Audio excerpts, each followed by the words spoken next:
Vous recherchez une raboteuse pour pouvoir travailler sur du bois bien plat, bien parallèle. C'est quand même un matériel essentiel qu'on utilise en menuiserie, même si on peut aussi se servir d'un rabot. Aujourd'hui, si vous recherchez une raboteuse, mais que vous ne savez pas laquelle choisir, on va voir le top 3 des meilleures raboteuses qu'on peut retrouver sur le marché. Je vais vous en présenter 3 par de prix croissant, partant vraiment d'une assez accessible autour des 300 € à une un peu plus chère qui va monter dans les 700 € et à une encore plus chère qui va être autour des 800 €. On va parler un petit peu des fonctionnalités et à la fin ça vous permettra d'avoir une meilleure vue d'ensemble pour choisir quelle raboteuse est la plus adaptée pour vous en fonction de votre budget et des fonctionnalités. Et du coup, on va commencer tout de suite avec la première qui sera la Einhell TC-SP204 qui est une raboteuse mais aussi une dégauchisseuse. Donc c'est aussi pratique, hein, c'est 2 en 1. On va avoir une puissance de 1500 watts, une vitesse à vide de 9000 tours par minute, une largeur de travail max de 204 mm, des pieds anti-vibration. On va avoir une conception solide, massive, une table de rabotage en aluminium avec une butée inclinable pour les chanfreins, une table de dégauchissage avec extension télescopique, une aspiration des copeaux pour une zone de travail toujours propre, des pieds anti-vibration pour une meilleure stabilité et un disjoncteur et un interrupteur de sécurité pour une utilisation plus sûre. Une épaisseur de rabotage maximale de 3 mm, une épaisseur de dégauchissage de max 2 mm. Au niveau des dimensions, pour le plateau de dégauchissage, on sera à 270 x 210 mm et pour le plateau de rabotage, 370 x 210 mm. Il y a un rangement pratique du câble et des évaluations correctes avec 4,2 étoiles sur 5 en moyenne, donc pas mal d'évaluations à 4 et 5 étoiles.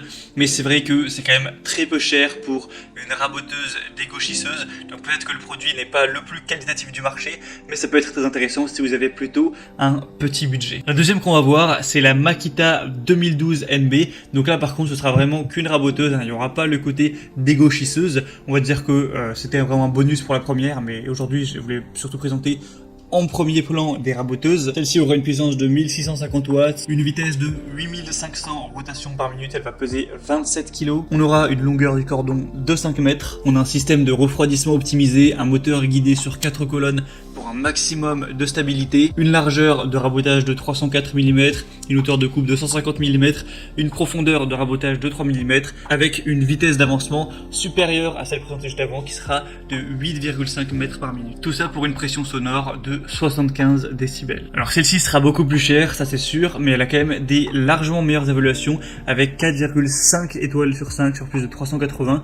Donc vous avez forcément plus de chances d'être séduit avec celle-ci qu'avec la première. Donc je pense que c'est surtout à voir en fonction de votre budget, parce qu'au niveau des fonctionnalités, c'est pas énormément différent. Et finalement la troisième et dernière que je vais vous présenter, qui sera très intéressante également, ça va être la DeWalt DW733QS. Donc là on va encore avoir affaire à une raboteuse et non pas une raboteuse d'égo. Elle est conçue pour la mobilité, il y a une conception encore une fois à 4 colonnes pour une plus grande stabilité de la tête qui offre une finition de surface parfaite. C'est un outil qui peut être fixé sur un banc grâce aux trous insérés dans la base.